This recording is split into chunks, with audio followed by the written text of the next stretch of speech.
Oi, gente. Espero que todos estejam bem. Nós vamos dar continuidade às nossas aulas de filosofia. Percebe, pessoal, que ultimamente nós temos visto muito dentro da filosofia muito sobre a moral, né? Moral universal, moral única. Ou seja, nós estamos vendo muito na questão ética, organização da sociedade. Foi assim que a gente viu com o utilitarismo, né? Depois a gente viu lá com o panopatismo. Ou seja, os filósofos que a gente está estudando, os filósofos modernos, eles estão buscando uma forma de pensar melhor o comportamento humano e como conviver com uma sociedade totalmente moderna, científica, com outros valores. E Nietzsche vai ser um grande filósofo importante nesse pensamento. Ele vai fazer uma crítica muito grande às chamadas morais da natureza, as morais cristãs. Ele fala que o ser humano ele é a moral absoluta, ou seja, ele tem o poder absoluto diante da moral e que nada, né, a natureza ou a religião deve submeter o homem às suas morais, mas sim ele prega uma independência, né, do ser humano e o seu valor absoluto dentro da sociedade. E é assim, dentro de uma genealogia da moral, que ele vai que vai dar vazão ao nosso próximo tema, transvaloração, que é o tá além, né? O valor do ser humano está além daquilo que os homens antigamente colocavam. Então, por isso que ele critica as morais que da natureza ou das religiões para o homem. Segundo Nietzsche, tinha que ser o contrário, do homem para a natureza e para a religião. O homem era absoluto nessa questão. Olha só, a obra do filósofo alemão Friedrich Nietzsche, produzida no fim do século XIX, é considerado um grande marco da transição entre o pensamento moderno e o contemporâneo. No campo da ética, esse pensador propôs uma severa crítica moral fundamentalista na supremacia da razão e no controle dos desejos. Decidido a questionar os valores morais defendidos na tradição racionalista, como o bem e o mal, Nietzsche buscou a origem deles a fim de mostrar que não eram absolutos e eternos, mas intencionalmente forjados, isso é importante, né? Ou seja, como se o humano tenta fabricar uma moral de acordo com seus interesses. Ou seja, seria intencionalmente forjado no decorrer do tempo. Esse procedimento ficou conhecido como genealogia da moral e resultou na transvaloração, ou seja, em uma inversão radical de valores da tradição cristã e racionalista. Ao realizá-lo, o filósofo pretendia submeter a moral à vida, à natureza, e não ao contrário. Ou seja, deixar o homem como o centro das ações, o centro de tudo, e o fim para tudo. Né? Olha só, o pensamento foi marcado por uma defesa contundente da força vital do ser humano como o único valor absoluto, acreditando que as proibições e os limites morais impostos pelas perspectivas racionalistas enfraqueciam a natureza humana. Opondo-se a isso, Nietzsche defendia a liberdade como manifestação do aspecto dionísico, ou seja, aqui ao contrário, aqui no box, ele lembra do deus Dionísio, né? O deus da fertilidade, o deus do vinho. Olha só, relembrando os deuses gregos, Apolo e Dionísio, Nietzsche dividia a existência em dois aspectos. Ou seja, o apolíneo, né, marcado por uma ordem, uma razão, controle das emoções. Aliás, os filósofos da antiguidade, eles pregavam muito isso, o controle das emoções, porque se você deixa as emoções, né, se nós deixamos as emoções tomar conta, a nossa razão ela fica descartada. Olha só. E o dionísico, né? Dionísico, marcado por desmedida força e paixões.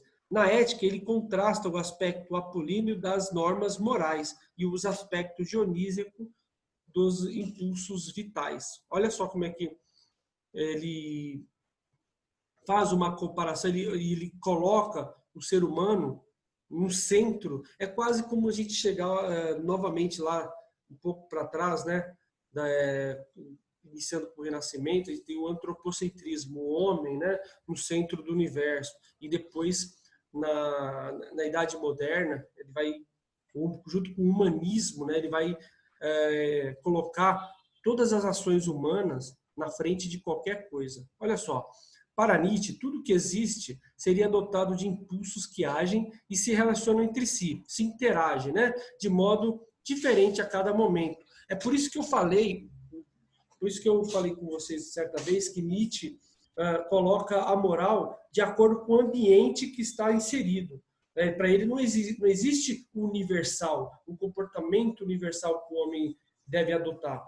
Ele fala assim, ele fala o seguinte: ele vai de acordo com o movimento, com o ambiente onde ele está inserido. Aristóteles falava muito isso, né? Que existem várias morais. Não existe apenas uma moral que acaba organizando as interações humanas. Olha só, para Nietzsche, tudo que seria dotado de impulsos que agem se relacionam entre si, de modo diferente a cada momento. De acordo com esse ponto de vista, o impulso criador, a vontade de potência, faria surgir novas formas a todo instante, como eu falei em relação à ética, né, à moral. Esse impulso não é atribuído apenas ao ser humano, mas toda a natureza. Segundo ele, o mundo apresentava-se em uma eterna mutação, em cada movimento perene, pois a cada mudança seguia-se outra infinitamente. Nesse contexto, o filósofo defendia a moral dos fortes, voltada à afirmação dos instintos e, principalmente, à conservação da vida em seu estado atual e no caráter de luta permanente. Olha só, vamos ver aqui a moral nietzschiana que complementa isso que ele quer dizer. Ao refletir sobre a moral, Nietzsche questionou a origem dos conceitos de bem e mal, assim como os critérios utilizados para avaliar as atitudes humanas e até mesmo as próprias como os boas ou más. Afirmou que o sentido etimológico, original, a semântica da palavra bom, equivalia aos conceitos de nobre, forte, aristocrático. Sendo assim, ele não defendia o bem como bondade ou benevolência, mas nobreza, excelência e força de quem fosse capaz de amar a vida. Olha só, ele contrasta um pouco com o pensamento cristão, né? E que nega o mundo, que nega uma vida, uma ótima vida aqui nesse mundo, né? O cristianismo ele vai estar apenas de passagem, né? Ou seja, não amando o mundo, mas sim se apegando às coisas divinas. Nietzsche vai pelo lado contrário. Ele vai falar o seguinte: tem que amar a vida, tem que amar aquilo que você está vivendo e se adaptando a cada momento que você passa. Olha só, independente de como ele se apresentasse. De acordo com essa perspectiva, o que a moral tradicional designava como bem, ele definia como fraqueza, afirmando que as pessoas não podiam ser consideradas iguais em termos de força. Para ele, os fortes, verdadeiramente bons, não conheciam angústia, medo, remorso, humildade ou inveja. Por outro lado, os fracos, supostamente bons, viviam de ressentimentos, preconceitos, covardia e inveja em relação à verdadeira força, desenvolvendo estratégias para dominá-la. Ok. Nietzsche costumava ser classificado como um filósofo antirracista. Olha só, em razão da crítica mordaz de sua obra ao racionalismo moderno, que é caracterizado pela busca da verdade e da moral absoluta. Ou seja, desculpa, racionalista, né? Desculpa, antirracista. Ele era, ou seja, ele achava que o pensamento moderno ele levava o homem muito fraco, né? Então esse pensamento antirracionalista dele, ele vai falar o seguinte: essa razão, a gente dá muito atenção às nossas emoções, que acaba nos tornando fraco. Ele, inclusive, vai ter uma tese do chamado super-homem, que é uma superação do homem tradicional para o novo homem, forte, cheio de valores, né? totalmente confiável. Ele vai focar muito isso na questão da transitoriedade, né, da vida do caráter de cada um, da transformação da moral de cada ser humano. Ou seja, voltando aqui um pouquinho, olha aqui. Portanto, o indivíduo verdadeiro no porte seria aquele que não negasse a vida, que não se submetesse aos seus instintos em favor de outra realidade. Como, por exemplo, a vida após a morte, que é pregada por várias religiões, né? Como é que vai ser após a morte? Ou seja, ele pedia praticamente o que as religiões negam, que é amar totalmente esse mundo.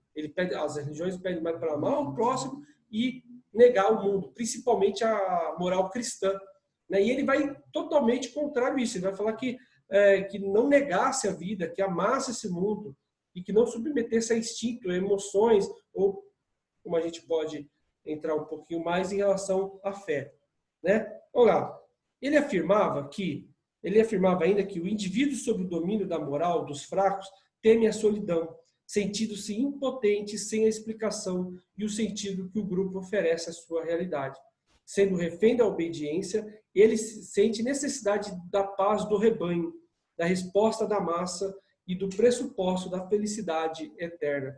Aqui, ele prega muito contra a religião, que não dá uma liberdade que o indivíduo necessita, que acaba colocando muros, barreiras, para que ele só olhe apenas em uma direção, seja apenas obediente à fé e não abrace a vida, não olhe para o mundo. Olha só, longe da sua moral, o homem fraco não sabe o que é, quem é. Sujeitado, rende-se a formular as regras morais que apregou igualdade no lugar da singularidade, o rebaixamento no lugar da grandeza, a banalidade no lugar da criatividade e a escravidão em detrimento da força e a obedecer a elas. Assim, diluído da coletividade, nivelado sob a igualdade, o homem moderno teme a si mesmo e foge para a proteção do rebanho. Ou seja, o rebanho, aquele que só anda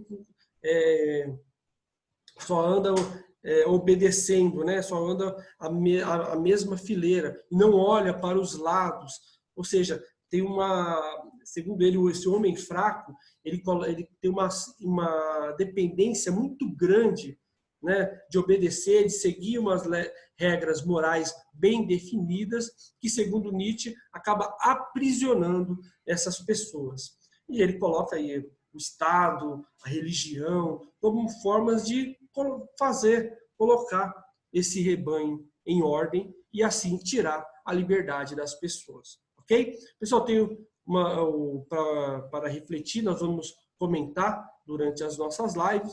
Eu peço que vocês leiam